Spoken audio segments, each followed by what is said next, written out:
तो hello everyone. Episode की starting में हम लोग देखते हैं कि बुसाबा जैसे ही अपने घर आती है ना, तो उसकी मॉम उसे पूछती है कि क्या तुमने सरन को गुड बाय बोल दिया। तो बुसाबा कहती है कि हाँ मैंने बोल दिया। बट दादी का तो वही सेम क्वेश्चन रहता है कि क्या उसने सरन के साथ नाइट स्पेंड की है या फिर नहीं, बिकॉज बुसाबा पूरी रात वहाँ रुकी थी। तो पैम उन्हें कहती कि हाँ नहीं दादी, दी की इतनी हिम्मत थोड़ी है जो वो आपके अगेंस्ट जाएंगी। बट बुसाबा तो कुछ बोल ही नहीं रही होती है, बस चुपचाप खड़ी होती है। पर इस बार बुसाबा को दादी कहती है कि लेकिन जब तुम उसे इतना ज्यादा प्यार करती हो ना, तो इसमें कुछ गलत भी नहीं है, लेकिन अब तो तुमने वो चांस गवा दिया ना। और सडनली दादी का ये हृदय परिवर्तन देख के ना सभी लोग एकदम से सरप्राइज रह जाते हैं। देन बुसाबा सभी को बताती है कि एक्चुअली ना कल उसने सरन के साथ नाइट स्पेंड की थी, तो सभी बहुत ही ज्यादा खुश हो जाते हैं। तो बुसाबा उन्हें कहती है कि खुशी ना अपनी बाद में सेलिब्रेट कर लेना, और इससे पहले कि सरन उठ के यहाँ घर आए ना, हमें यहाँ से निकल लेना चाहिए। और वहीं बेचारा सरन जैसे ही सुबह उठता है ना, तो उसने तो सोचा था कि बुसाबा सुबह उसके सामने ही होगी, पर बुसाबा तो होती ही नहीं है। और तभी उसके घर पे टिप आ जाती है, तो सरन उसके लिए दरवाजा खोलता है। देन वो उसे कहती है कि वो एक्चुअली ना हम मीटिंग के लिए लेट हो रहे थे, तो मैंने सोचा कि मैं ही तुम्हारे घर आ जाती हूँ। तो सरन उसे वेट करने का बोल के शावर लेने के लिए चला जाता है। और तभी टिप को बुसाबा का वो नोट मिल जाता है जो बुसाबा सरन के लिए छोड़ के गई थी। एंड टिप उस नोट को पढ़ लेती है और अपने पास ही छुपा के रख लेती है ताकि वो सरन को ना मिले। और वही बुसाबा भी अन्ना के लिए वही डिश बनाने लगती है जिसका उसने अन्ना को प्रॉमिस किया था, बिकॉज आज अन्ना का बर्थडे है। फिर सरन रेडी होके बाहर आता है, तो टिप जल्दी से मीटिंग में चलने का बोलने लगती है। बट तभी उसकी पॉकेट में से वो नोट गिर जाता है जो कि बुसाबा ने सरन के लिए लिखा था और टिप ने छुपा लिया था। और सरन भी उस नोट को देख लेता है, बट वो बिना पढ़े ही उस नोट को वापस टिप को ही दे देता है, बिकॉज उसे लगा कि शायद उसी का कोई इंपॉर्टेंट कागज होगा। तो टिप भी उस नोट को जल्दी से अपनी पॉकेट में रख लेती है एंड दोनों मीटिंग के लिए निकल जाते हैं। फिर नेक्स्ट सीन में हम लोग देखते हैं कि बुसाबा अन्ना को मिलती है एंड उसे बर्थडे विश करते हुए उसका प्रेजेंट देती है जिसका उसने प्रॉमिस किया था। तो अन्ना बहुत ही ज्यादा खुश हो जाती है। देन बुसाबा उसे कहती है कि सॉरी मैं ना तुम्हारी बर्थडे पार्टी अटेंड नहीं कर सकती, बिकॉज मुझे कुछ इंपॉर्टेंट काम आ गया है एंड मुझे वहां जाना पड़ेगा और मैं काफी टाइम तक तुमसे नहीं मिल पाऊंगी। और वो अन्ना को सरन का एंड मिसेस सू का ख्याल रखने का बोलती है एंड फिर वो अन्ना को हक करके वहां से जाने लगती है। बट अन्ना बहुत ही ज्यादा सैड हो जाती है, बिकॉज वो नहीं चाहती कि बुसाबा उसे छोड़ के चली जाए। एंड अन्ना उसकी टैक्सी के पीछे दौड़ने लगती है, पर टैक्सी तो निकल जाती है। तो अन्ना जल्दी से सरन को कॉल करती है एंड उसे बताने का ट्राई करने लगती है कि बुसाबा उसे छोड़ के जा रही है। पर सरन को समझ ही नहीं पा रहा होता, बिकॉज अन्ना काफी अटक अटक के उसे बता रही होती है। बट फिर वो समझ जाता है, तो वो जल्दी से बुसाबा को कॉल करने लगता है। और वही मिसेस सू भी ऐसे अन्ना को बोलते हुए देख के बहुत ज्यादा खुश हो जाती हैं एंड वो उसे हक कर लेती हैं। और वही बुसाबा तो कॉल आंसर ही नहीं कर रही होती सरन का, तो सरन बहुत ही ज्यादा टेंशन में आ जाता है। तो टिप उसे ऐसे टेंशन में देखती है ना, तो उसे कहती है कि क्या हुआ। हाँ, तो सरन उसे बताता है कि अन्ना ने मुझे बोला है कि बुसाबा मुझे छोड़ के जा रही है। तो उसे कुछ समझ ही नहीं आ रहा होता, और टिप तो ये सुन के बहुत ही ज्यादा टेंशन में आ जाती है कि कहीं सरन बुसाबा को रोकने के लिए नहीं चला जाए। और तभी सरन को याद आता है कि लास्ट नाइट बुसाबा उसे अपनी इतनी ज्यादा केयर करने के लिए क्यों बोल रही थी, बिकॉज वो सरन को छोड़ के जो जा रही थी। तभी नोए वहां से जल्दी से खिसकने लगती है, बट सरन उसे पकड़ लेता है, बिकॉज उसे अच्छे से पता है कि बुसाबा ने नोए को सब कुछ जरूर बताया होगा। एंड वो उसे पूछने लगता है कि बुसाबा कहाँ जा रही है। तो नोए उसे पहले तो मना करती है कि उसे कुछ भी नहीं पता, पर सरन उसकी तरफ ऐसे घूर के देखता है ना, तो उसे बताना ही पड़ता है कि एक्चुअली उसने बुसाबा को प्रॉमिस किया है कि मैं तुम्हें कुछ भी नहीं बताऊंगी। एंड वहां से खिसक लेती है। तो सरन भी जल्दी से जाने लगता है, पर टिप उसे रोकने का ट्राई करती है, बिकॉज वो तो चाहती ही नहीं है कि सरन बुसाबा को रोकने के लिए जाए। लेकिन सरन उसकी कहाँ मानने वाला था एंड वो जल्दी से निकल लेता है बुसाबा को रोकने के लिए। देन टिप जल्दी से किम को कांटेक्ट करती है एंड उसे कहती है कि मैंने ना उस दिन तुम्हारी आंखों में देखा था कि तुम बुसाबा को बहुत प्यार करते हो एंड मैं भी सरन को बहुत प्यार करती हूँ, तो हमें ना एक दूसरे की हेल्प करनी चाहिए। एंड वो उसे बता देती है कि सरन बुसाबा को रोकने के लिए एयरपोर्ट आने वाला है। देन सीन सरन पे शिफ्ट होता है, जो कि बुसाबा के घर पहुंचता है, पर वहां पे तो ताला लगा होता है। एंड तभी उसे मिस्टर किम का कॉल आ जाता है एंड वो उसे कहता है कि अब ना तुम्हें बुसाबा की एंड उसकी फैमिली की टेंशन लेने की कोई जरूरत नहीं है, बिकॉज अब मैं उनकी टेक केयर करने वाला हूँ। और वो सरन को बता देता है कि बुसाबा अब उसके साथ पेरिस जा रही है। तो इस पे सरन को बहुत ज्यादा गुस्सा आ जाता है एंड वो उसे चिल्लाते हुए कहता है कि एक जेंटलमैन ना किसी दूसरे लड़के की गर्लफ्रेंड को ऐसे चोरी छुपे लेके नहीं जाता, और अगर तुम एक जेंटलमैन होगे ना, तो मेरी गर्लफ्रेंड को कभी लेके नहीं जाओगे। तो इस पे किम उसे बताता है कि वो तो जेंटलमैन है ही नहीं एंड बुसाबा अपनी मर्जी से उसके साथ जा रही है, और कॉल को कट कर देता है। तो सरन फटाफट से ये पता करवाता है कि लास्ट फ्लाइट पेरिस की कब की है एंड वो जल्दी से एयरपोर्ट पहुंचता है और दौड़ते भागते पूरे एयरपोर्ट पे बुसाबा को ढूंढता है, पर बुसाबा उसे कहीं भी नहीं मिलती। देन सरन जल्दी से चेक इन काउंटर पे जाता है एंड पता करवाता है कि क्या बुसाबा नाम की पैसेंजर इस फ्लाइट में है या फिर नहीं। तो वो लेडी बताती है कि हाँ बुसाबा नाम की पैसेंजर तो है इस फ्लाइट में। तो सरन उसे बताता है कि मैं उसका बॉयफ्रेंड हूँ, प्लीज मुझे उससे बहुत इंपॉर्टेंट बात करनी है, आप प्लीज मेरी उससे बात करवा दीजिए। एंड वो बहुत ज्यादा रिक्वेस्ट कर रहा होता है, तो बेचारी वो लेडी कॉल कनेक्ट कर देती है। बट बुसाबा सरन से बात करने के लिए मना कर देती है, बिकॉज उसे अच्छे से पता है कि अगर उसने सरन से बात की ना तो वो बहुत ही ज्यादा वीक हो जाएगी एंड फिर वो जा ही नहीं पाएगी। देन फ्लाइट टेक ऑफ कर जाती है और अनफॉर्चुनेटली बेचारा सरन ना बुसाबा को रोक ही नहीं पाता एंड इससे वो बहुत ही ज्यादा सैड होता है, बिकॉज वो तो चाहता ही नहीं था कि बुसाबा उसे छोड़ के जाए। देन सीन शिफ्ट होता है नॉय एंड चीफ पाव पे, जहाँ नॉय चीफ को पूछ रही होती है कि क्या हमें सरन को सब कुछ सच बता देना चाहिए, बिकॉज वो बेचारी ना सरन को ऐसे सैड तो नहीं देख सकती।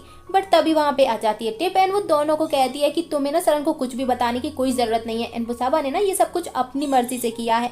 बट तभी वहाँ पे सरन भी आ जाता है, जो कि बहुत ही ज्यादा सैड हो जाता है, बिकॉज बुसाबा उसे छोड़ के जो चली गई है। देन वो नॉय को कहता है कि मुझे अच्छे से पता है कि तुम्हें सब कुछ पता है, पर कोई बात नहीं, तुम मुझे मत बताओ, बिकॉज कोई फर्क नहीं पड़ता कि उसने मुझे क्यों छोड़ दिया। बट कभी तुम्हें मुझे बताने का दिल करे ना तो मुझे जरूर बताना, बिकॉज मुझे भी जानने का हक है कि जिससे मैं इतना प्यार करता था, जिसके साथ अपनी पूरी लाइफ स्पेंड करना चाहता था, उसने मुझे क्यों छोड़ दिया। एंड वहां से चला जाता है और नॉय तो सरन की ये सेंटी वाली डायलॉग बाजी सुन के ना पिघल ही जाती है एंड वो जल्दी से उसके पीछे जाने लगती है उसे सब कुछ सच बताने के लिए। पर टिप उसे रोकने लगती है, बट टिप को चीफ पाव रोक लेते हैं एंड वो भी नॉय के पीछे चले जाते हैं। देन नॉय एंड चीफ पाव सरन को सब कुछ सच बता देते हैं कि एक्चुअली बुसाबा ने ना ये सब कुछ उसकी हेल्प करने के लिए ही किया है, बिकॉज वो अगर यहाँ रहती तो सरन को और ज्यादा प्रॉब्लम्स को फेस करना पड़ता, जो कि बुसाबा बिल्कुल नहीं चाहती थी। एंड वो नहीं चाहती थी कि सरन अपनी किनारी होटल को भी खो दे, जिससे उसकी इतनी सारी मेमोरीज जुड़ी हुई हैं। तो ये सब कुछ सुन के ना सरन को बुसाबा पे बहुत ज्यादा प्राउड फील हो रहा होता है एंड वो कहता है कि पक्का मेरा दिल भी मुझे यही बोल रहा था कि ऐसा ही कुछ होगा, अदरवाइज बुसाबा मुझे छोड़ के कभी नहीं जाती। देन हम देखते हैं कि सरन टिप के अंकल से मीटिंग करता है एंड उनका ऑफर एक्सेप्ट कर लेता है, बिकॉज बुसाबा भी यही चाहती थी। और वहीं बुसाबा भी पेरिस में किम के फ्रेंड से मिलती है एंड सब कुछ डिस्कस करने के बाद उनके रेस्टोरेंट में जॉब करना स्टार्ट कर देती है। और वहीं सरन भी अपनी रेस्टोरेंट को संभालने में बिजी हो जाता है एंड बेचारी टिप ना सरन को पटाने के लिए नॉय से खाना बनाना सीख रही होती है, वो भी सरन की पसंद का, बिकॉज जब सरन उसके हाथ का बना खाना टेस्ट करेगा तभी तो बुसाबा को भूल पाएगा। देन टिप मस्त सा सूप बना के सरन के पास लेके जाती है एंड उसे टेस्ट करने का बोलती है। तो सरन उस सूप को टेस्ट करता है तो टिप उसे पूछती है कि कैसा बना है, तो सरन उसे कहता है कि हाँ अच्छा बना है, बिकॉज बंदी ने इतनी मेहनत से बनाया है तो ये थोड़े ही ना बोल सकता है कि बुरा बना है।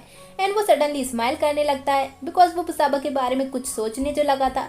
तो टिप उसे स्टेयर करने लगती है कि सडनली सरन स्माइल क्यों करने लगा। देन नेक्स्ट सीन में हम लोग देखते हैं कि नॉय, चीफ पाव, नॉयडा सभी साथ में मिलकर लंच कर रहे होते हैं। तो नॉय सभी को आज की ताज़ा खबर सुनाती है कि टिप ने ना मुझसे सूप बनाना सीखा, वो भी मिस्टर सरन की पसंद का। तो इस पे नॉयडा उसे कहती है कि हाँ एक्चुअली मुझे भी लगता है कि वो बिच ना सरन पे लाइनबाजी कर रही है एंड वो बुसाबा की जगह लेना चाहती है। और तभी नॉय को उसके फ्रेंड का कॉल आ जाता है। तो नॉय ना चीफ पाव को दिखाने के लिए अपने फ्रेंड से बाबू सोना बेबी सोना करके बात करने लगती है और वहां से चली जाती है, जिससे कि चीफ पाव को बहुत ही ज्यादा जलन होती है। और अब चीफ पाव से तो रहा ही नहीं जा रहा होता एंड वो ताओ को पूछता है कि नॉय का बॉयफ्रेंड कौन है। तो इस पे ताओ उसे बताता है कि नॉय तो सिंगल ही है। तो चीफ बहुत ही ज्यादा शॉक हो जाता है। देन वो उसे बताता है कि बट नॉय ने तो मुझे बोला है कि उसका ऑलरेडी बॉयफ्रेंड है, तुम कहीं मजाक तो नहीं कर रहे हो। तो ताओ उसे बताता है कि नहीं ये सच है, उसका कोई बॉयफ्रेंड नहीं है। देन नॉयडा उसे क्वेश्चन करती है कि क्यों चीफ, आप इतना ज्यादा इंटरेस्ट क्यों ले रहे हो, हाँ क्या आप उसे लाइक करते हो। और नॉयडा एंड ताओ दोनों चीफ को टीज करने लगते हैं और चीफ भी शर्मा जी के शर्मीले बेटे की तरह ना बहुत ही ज्यादा शर्माया जा रहा होता है। फिर नेक्स्ट सीन में हम लोग देखते हैं कि चीफ पाव ना नॉय के लिए वही स्पेशल अनियन सूप बना के लेके आता है जिसकी नॉय ने उससे फरमाइश की थी। तो नॉय उस सूप को देख के बहुत ही ज्यादा खुश हो जाती है एंड वो इतनी ज्यादा एक्साइटेड होती है कि वो गर्म ही उस सूप को पी लेती है, जिससे उसका मुंह जल जाता है। तो चीफ पाव उसके मुंह को हवा करने लगते हैं एंड उसे कहते हैं कि मैंने तुम्हें बोला था ना कि ये गर्म है। एंड वो उसके लिए बहुत ज्यादा परेशान हो जाते हैं। तो नॉय भी उन्हें टेस्ट करने के लिए कहने लगती है कि हाँ हाँ देखो मुझे इधर जलन हो रहा है, इधर जलन हो रहा है। तो चीफ पाव समझ जाते हैं कि नॉय उसे टेस्ट कर रही है एंड वो उसे कहता है कि तुम मुझे टेस्ट कर रही हो, हाँ ठीक है, अगर तुम्हें नहीं चाहिए तो मैं वापस चलता हूँ। एंड वो वहां से जाने लगते हैं। तो नॉय उन्हें कहती है कि अरे नहीं नहीं मैं तो मजाक कर रही थी, बट ये ना सच में बहुत ज्यादा गर्म था। फिर हम लोग देखते हैं कि नॉय चीफ पाव के सूप की बहुत ज्यादा तारीफ करती है एंड उन्हें पूछती है कि आखिर ऐसा क्या हुआ था उनके साथ जो उन्होंने ये सूप बनाना ही छोड़ दिया। तो चीफ पाव से बताते हैं कि नहीं इतना ज्यादा कुछ सीरियस नहीं था, बट जब मुझे मेरे सूप की वजह से काफी सारे रिवॉर्ड्स मिलने लगे एंड मैं फेमस हो गया था, तब मुझ में ना काफी ज्यादा घमंड आ गया था एंड मैं ईगोइस्टिक हो गया था और मुझे लगता था कि मेरे इस सूप को कोई रिजेक्ट कर ही नहीं सकता। बट तभी एक बंदे ने ना मेरा ही सूप मेरे फेस पे मार दिया था एंड मेरे सूप को रिजेक्ट कर दिया और फिर उस रेस्टोरेंट ने ना मुझे जॉब से भी निकाल दिया बिकॉज मैं काफी ज्यादा ईगोइस्टिक हो गया था। देन फिर मैं थाईलैंड वापस आ गया एंड कोइंसिडेंटली मैं सू से मिल गया, तो उन्होंने मुझे चंगतंग रेस्टोरेंट का चीफ हेड बना दिया। बस इतना ही है। और नॉय उनकी ये सारी बातों को ना बहुत ही ज्यादा ध्यान से सुन रही होती है। देन वो कहती है कि सच में चीफ आप ना बहुत ही ज्यादा कूल हो, बिकॉज अगर कोई मिस्टेक को एक्सेप्ट कर लेता है एंड उसे करेक्ट कर लेता है ना तो वो मेरे लिए बहुत ही ज्यादा कूल होता है। तो चीफ उसे कहते हैं कि इट मीन्स अगर मैं अपनी फीलिंग्स को कन्फेस कर लूँ तो तुम्हें और ज्यादा कूल लगूंगा, राइट? एंड वो नॉय को बोल देता है कि मैं तुम्हें पसंद करता हूँ। तो नॉय ये कन्फेशन सुन के ना बहुत ही ज्यादा शॉक रह जाती है और उसे समझ ही नहीं आ रहा होता कि वो चीफ पाओ को क्या आंसर दे। तो चीफ पाओ उसे कहते हैं कि एक्चुअली मुझे पता है कि तुम्हारा कोई बॉयफ्रेंड नहीं है एंड तुमने मुझसे झूठ बोला था।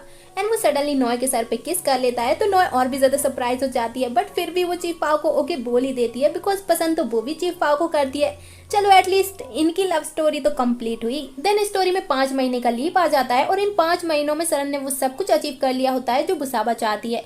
और आज मरीन रेस्टोरेंट की फर्स्ट ब्रांच किनारी होटल में ओपन हो रही होती है। काफी सारी मीडिया आई होती है, रिपोर्टर्स न्यूज रिपोर्ट कर रहे होते हैं एंड बुसाबा भी ये न्यूज को देख के ना बहुत ही ज्यादा खुश हो रही होती है एंड उसे सरन पे बहुत ज्यादा प्राउड हो रहा होता है, बिकॉज वो तो यही चाहती थी। देन नेक्स्ट सीन में हम लोग देखते हैं कि सरन को बुसाबा का वीडियो कॉल आता है जो कि अननोन नंबर से होता है। तो सरन उस कॉल को आंसर करता है एंड वो जैसे ही बुसाबा को देखता है ना तो वो बहुत ही ज्यादा खुश हो जाता है एंड उसे देखते ही रह जाता है, बिकॉज वो 5 महीने बाद बुसाबा को जो देख रहा था। फिर दोनों एक दूसरे का हाल चाल पूछते हैं एंड फिर सरन ना बुसाबा को वापस आने के लिए बोलता है। तो बुसाबा उसे कहती है कि नहीं मैं अभी नहीं आ सकती, बिकॉज मुझे तुम्हारे पैसे भी तो वापस करने हैं एंड वैसे भी मैंने उस लेटर में तुम्हें सब कुछ तो बता दिया था ना। तो सरन उसे कहता है कि कौन सा लेटर? हाँ, बिकॉज उसे तो कोई लेटर मिला ही नहीं।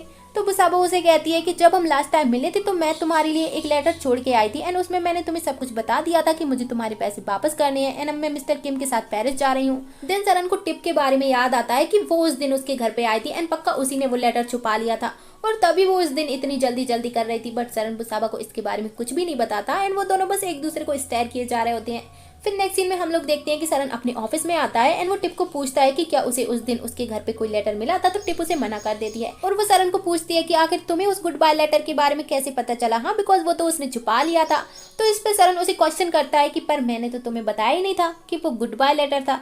एंड वो उसे कहता है कि मतलब तुमने वो लेटर पढ़ा था हाँ, और तुम्ही ने उसे छुपा लिया था। तो टिप वहां से एक्सक्यूज देके निकलने लगती है, बट सरन उसे रोक लेता है एंड उसे कहता है कि अगर मैंने सीसीटीवी फुटेज को चेक करवाया ना तो मुझे वैसे भी सब कुछ सच पता चल जाएगा। तो इस पे टिप उसे कन्फेस कर ही लेती है कि हाँ मैंने ही वो लेटर को छुपाया था, बट वो सब कुछ मैंने इसीलिए किया बिकॉज मैं तुमसे बहुत प्यार करती हूँ और यही मेरे लिए लास्ट चांस था। तो सरन भी उसका ये कन्फेशन सुन के ना काफी ज्यादा सरप्राइज हो जाता है, बिकॉज वो टिप को हर्ट भी नहीं करना चाहता था। देन टिप वहां से चली जाती है एंड वो बाहर जाके बहुत ही ज्यादा रोने लगती है, बट स्टिल उसने हार नहीं मानी होती है। देन वो बुसाबा को कॉल करती है और उसे कहती है कि अब वो सरन को प्यार करती है और मैं ही सरन के लिए सूटेबल चॉइस हूँ। तो ये सुन के बुसाबा को बहुत ज्यादा गुस्सा आ जाता है एंड वो उसे कहती है कि तुम्हारा मतलब क्या है? हाँ, मैं सरन के लिए सूटेबल चॉइस नहीं हूँ। तो टिप उसे कहती है कि तुम उसकी बिजनेस में हेल्प नहीं कर सकती हो जैसे मैं एंड मेरी फैमिली कर सकते हैं, और जब से मैं सरन के साथ हूँ ना वो एंड उसकी फैमिली बहुत ही ज्यादा खुश है एंड तुम्हारे लिए सही चॉइस ना मिस्टर किम ही है, सरन नहीं। तो ये सब कुछ सुन के ना बुसाबा भी सोचने लगती है कि शायद टिप ही सही बोल रही है एंड वही सरन के लिए सही है, बुसाबा नहीं। और वो ये सब कुछ ना पैम से भी शेयर करती है। तो पैम उसे कहती है कि वो बिच आपसे आपका बॉयफ्रेंड छीनना चाहती है एंड आप उसे अलाउ भी कर रहे हो। तो इस पे बुसाबा उसे कहती है कि पर वो सही तो बोल रही है, बिकॉज सरन जिस सोसाइटी से बिलोंग करता है उसमें बुसाबा कहीं भी फिट नहीं होती है। फिर नेक्स्ट सीन में हम लोग देखते हैं कि टिप बुसाबा को एक पिक्चर सेंड करती है जिसमें सरन बहुत ही ज्यादा हैप्पी होता है। देन वो बुसाबा को मैसेज करती है कि सरन एंड उसकी फैमिली कितनी ज्यादा हैप्पी है, हाँ वो भी मेरी वजह से। तो बुसाबा भी बहुत ज्यादा सोचने लगती है कि शायद टिप ही राइट है एंड वो सरन के लिए सूटेबल चॉइस नहीं है, बिकॉज अब उसके दिमाग में तो बस टिप की बातें ही घूम रही होती हैं। देन टिप डॉक्टर किम को मैसेज करती है कि उसने अपना काम कर दिया है, अब डॉक्टर किम की बारी है। और फिर नेक्स्ट सीन में हम लोग देखते हैं कि डॉक्टर किम बुसाबा से मिलता है एंड वो उसे शादी के लिए प्रपोज कर देता है। देन वो उसे वेडिंग रिंग देते हुए कहता है कि तुम्हें ना इसका आंसर अभी देने की कोई जरूरत नहीं है, तुम 1 वीक का टाइम ले सकती हो, बट तब तक ये रिंग अपने पास ही रखो और जब तुम मुझसे 1 वीक बाद मिलोगी ना तो इस रिंग को पहन के मिलना, और अगर तुम्हें मेरा ये प्रपोजल एक्सेप्ट ना होना तो तुम मुझे ये रिंग वापस भी कर सकती हो। तो बुसाबा फिलहाल तो मिस्टर किम की रिंग को एक्सेप्ट कर लेती है एंड वो उसे अपने पास ही रख लेती है। फिर हम सरन को देखते हैं जो कि बुसाबा के कॉल के आने का वेट कर रहा होता है, पर अब बुसाबा तो उसे कॉल कर ही नहीं रही होती और सडनली उसे याद आता है कि बुसाबा ने उसे फ्राइड राइस बनाना सिखाया था, तो चलो आज वही बना लेते हैं। और जैसे जैसे उसे बुसाबा ने सिखाया था सरन बिल्कुल वैसे वैसे ही फ्राइड राइस बना लेता है। देन वो उसे खाते खाते ना बुसाबा इन अपनी मेमोरीज को याद करने लगता है और स्माइल करने लगता है कि वो दोनों कैसे मिले थे एंड बुसाबा ने गलती से उसके ऊपर सूप फेंक दिया था और सरन कैसे उसे बुल आंटी बोला करता था। दोनों ने साथ में गाँव घूमा, बहुत सारी मस्ती की, किस किया, फर्स्ट नाइट स्पेंड की और सब कुछ सोचने के बाद अब तो सरन से रहा ही नहीं जा रहा होता एंड वो डिसाइड करता है कि भाई अब तो कुछ भी हो उसे बुसाबा से मिलना ही है एंड वो पेरिस जाने का डिसाइड करता है। देन वो मिसेस सू को भी बताता है एंड फिर अन्ना उसके पास आती है एंड वो उसे एक पेंटिंग देती है। तो सरन उसे कहता है कि ये मैं हूँ एंड ये बुसाबा है और ये तुम हो, राइट? तो अन्ना उसे कहती है कि नहीं, ये मैं नहीं हूँ, ये मेरी लिटिल सिस्टर है। तो ये सुन के ना सरन बहुत ही ज्यादा स्माइल करने लगता है। देन वो बहुत ही प्यार से अन्ना को कहता है कि ऑफ श्योर मैं बुसाबा को बोलूंगा कि वो तुम्हें डिसअपॉइंट ना करे। देन वो उसे हक कर लेता है और फिर नेक्स्ट सीन में हम लोग देखते हैं कि टिप डॉक्टर किम को कॉल करके सरन के पेरिस आने के बारे में बता देती है, बिकॉज वो तो चाहती ही नहीं है कि सरन बुसाबा से मिले। और वहीं बुसाबा भी डॉक्टर किम के प्रपोजल के बारे में सोच रही होती है कि अब वो क्या डिसाइड करे, क्या वो सरन को चूज करे या फिर मिस्टर किम को। एंड वो टिप की बातों को सोच रही होती है कि शायद वो सरन के लिए सूटेबल चॉइस नहीं है एंड उसके लिए सूटेबल चॉइस मिस्टर किम ही है। फिर नेक्स्ट सीन में हम लोग देखते हैं कि सरन पेरिस पहुंच जाता है एंड वो बुसाबा जिस रेस्टोरेंट में काम करती है वहां पे भी पहुंच जाता है। बट बैड लक की बुसाबा तो वहां पे होती ही नहीं है एंड रेस्टोरेंट बंद होता है। बट तभी वहां पे डॉक्टर किम पहुंच जाता है एंड वो उसे कहता है कि क्या बुसाबा ने तुम्हें बताया नहीं है कि वो अभी यहाँ पे जॉब नहीं कर रही, कहीं बाहर गई है और उनके घर पे भी कोई नहीं है, बिकॉज दादी मॉम पैम तीनों हॉलीडेज पे गए हैं। और वैसे भी कल तो तुम्हारी किनारी होटल के कोलैबोरेशन की सक्सेस पार्टी है ना, तो मुझे नहीं लगता कि तुम उससे मिल भी पाओगे। देन वो सरन को बता देता है कि मैंने ना बुसाबा को प्रपोज कर दिया है एंड उसने मेरी रिंग भी एक्सेप्ट कर ली है। तो ये सुन के सरन को बहुत ज्यादा गुस्सा आ जाता है एंड वो उसकी कॉलर पकड़ लेता है। देन वो उसे कहता है कि तुम्हें किसने राइट दिया हाँ दूसरे की गर्लफ्रेंड को प्रपोज करने का, और मैं बुसाबा से प्यार करता हूँ, अंडरस्टैंड, एंड आई थिंक कि तुम भी एक जेंटलमैन हो। देन वो उसे कहता है कि मैं चाहता हूँ कि कल की किनारी होटल की सक्सेस पार्टी बुसाबा भी ज्वाइन करे एंड वो किम को अपना ये मैसेज बुसाबा तक पहुंचाने का बोल देता है। फिर नेक्स्ट सीन में हम लोग देखते हैं कि सरन वापस आ जाता है तो मिसेस सू से बुसाबा के बारे में पूछती हैं। तो सरन उन्हें सब कुछ बता देता है। देन मिसेस सू से क्वेश्चन करती हैं कि क्या तुम्हें बिलीव है कि डॉक्टर किम तुम्हारा मैसेज बुसाबा तक पहुंचा देगा। तो सरन उन्हें कहता है कि आई डोंट नो कि वो पहुंचाएगा या फिर नहीं, बट मुझे ना बुसाबा पे पूरा बिलीव है कि वो मुझे बहुत प्यार करती है और वो मेरे पास जरूर आएगी। फिर नेक्स्ट सीन में हम लोग देखते हैं कि 1 वीक के बाद बुसाबा डॉक्टर किम को मिलती है। तो डॉक्टर किम बुसाबा के हाथों की तरफ ही देख रहा होता है कि शायद बुसाबा ने उसकी रिंग पहन रखी हो, पर बुसाबा ने तो वो रिंग पहन ही नहीं रखी होती। देन वो डॉक्टर किम को उनकी रिंग वापस दिखाती है और उन्हें कहती है कि उसने बहुत सोचा कि उसके लिए सही एंड सूटेबल चॉइस कौन है, उसे कौन हैप्पी रख सकता है। एंड वो डॉक्टर किम को सॉरी बोलते हुए ना उनकी रिंग उन्हें वापस कर देती है, बिकॉज उसने स्टिल सरन को ही चूज किया होता है। तो इससे किम को थोड़ा बुरा फील तो होता है, बट किसी को जबरदस्ती थोड़े ही ना खुद से प्यार करवाया जा सकता है। देन किम बुसाबा को जल्दी करने के लिए बोलता है। तो बुसाबा उसे पूछती है कि जल्दी पर कहाँ के लिए। तो डॉक्टर किम कहते हैं कि तुम्हारे लिए, तुम्हारा मिस्टर राइट ढूंढने के लिए। देन नेक्स्ट डे हम लोग देखते हैं कि सभी लोग किनारी होटल में होते हैं, काफी सारे गेस्ट आ रहे होते हैं और सरन सभी को वेलकम कर रहा होता है, बट उसे तो सिर्फ एक ही गेस्ट के आने का वेट है और वो है बुसाबा। और तभी वहां पे उसके पास टिप आ जाती है एंड वो सरन को उसका लेटर छुपाने के लिए सॉरी बोलती है। तो सरन उसे कहता है कि इट्स ओके, मैंने तुम्हें पहले ही माफ कर दिया है। देन टिप उसे कहती है कि बट स्टिल मैंने अभी तक हार नहीं मानी है एंड अगर आज बुसाबा नहीं आई ना तो ये मेरे लिए एक और चांस होगा। तो इस पे सरन उसे स्माइल करते हुए कहता है कि और अगर बुसाबा आ गई तो, बिकॉज उसे पूरा बिलीव है कि कुछ भी हो जाए बुसाबा आज जरूर आएगी। देन सरन स्पीच देता है और फिर सारे गेस्ट को ना बुसाबा के बारे में बताता है कि एक लड़की थी जिससे वो 1 साल पहले मिला था एंड उसने कभी नहीं सोचा था कि वो उससे प्यार भी करने लगेगा एंड उस लड़की ने हर सिचुएशन में मेरा साथ दिया, बट अभी वो मेरे साथ नहीं है पर मेरे दिल में जरूर है, बिकॉज उसी ने मुझे प्यार करना सिखाया है। और तभी वहाँ पे बुसाबा फाइनली आ ही जाती है एंड वो भी बिल्कुल वैसी रेडी होके आती है जैसा कि सरन ने उसे बोला था, थोड़ा सा मेकअप, फिटिंग वाली ड्रेस एंड हाई हील। तो सरन तो उसे देखते ही रह जाता है। फिर सरन सभी को बताता है कि उस लड़की का नाम ना बुसाबा है जो बहुत ही ज्यादा ब्यूटीफुल है। तो सभी लोग बुसाबा की तरफ ही देखने लगते हैं। देन सरन बुसाबा के पास आता है एंड उसे टाइटली हक कर लेता है, बिकॉज वो इतने टाइम बाद बुसाबा को हक कर रहा होता है। और तभी वहाँ पे दादी, किम, मॉम सभी लोग पहुंच जाते हैं। तो मॉम कहती हैं कि ओ शायद हमने ना बहुत ही ज्यादा इंपॉर्टेंट मोमेंट मिस कर दिया है। देन अन्ना बुसाबा के पास आती है एंड वो उसे वही ड्राइंग देती है जो उसने सरन को दी थी। तो बुसाबा उसे पूछती है कि इस ड्राइंग में कौन कौन है। हाँ, तो सरन उसे कहता है कि एक्चुअली अन्ना चाहती है कि हमारी ना जल्दी से शादी हो जाए और हमारे बच्चे हो जाए ताकि उसे भी कंपनी मिल जाए। एंड आई थिंक कि हमें ना अन्ना को ज्यादा वेट नहीं करवाना चाहिए। तो बुसाबा थोड़ा सा शाय फील करने लगती है। तभी बाहर से बैंड बाजी की आवाज आने लगती है। तो सभी लोग बाहर जाके देखते हैं कि क्या कांड हो रहा है। देन हम लोग देखते हैं कि चीफ पा और नोएना बैंड बाजी के साथ नाचते गाते एंट्री ले रहे होते हैं। तो बुसाबा उन्हें देख के बहुत ही ज्यादा सरप्राइज हो जाती है एंड वो बहुत ही ज्यादा खुश होती है। और ये सब सरन ने पहले ही प्लान करके रखा था, बिकॉज उसे पूरा बिलीव था कि बुसाबा जरूर आएगी। देन तभी मिसेस सू दादी से बुसाबा का हाथ मांगती हैं। तो दादी भी उन्हें फटाक से ओके बोल देती हैं, बिकॉज वो तो कब से बुसाबा के बच्चों के साथ खेलना चाहती हैं।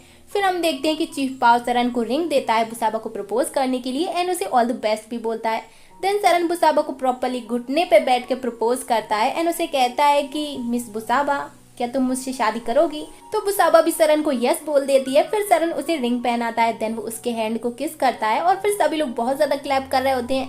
देन दोनों एक दूसरे को हक करते हैं और फाइनली जैसा कि हर लव स्टोरी के लास्ट में हीरो हीरोइन मिल जाते हैं ना, तो हमारे हीरो हीरोइन भी मिल ही गए और इसी हैप्पी एंडिंग के साथ हमारी ये स्टोरी यहीं पे कंप्लीट होती है। एंड अब हम मिलेंगे new drama, new couple and new love story के साथ। Then see you for the next video, but don't forget to subscribe my channel. Okay, sayonara, bye bye.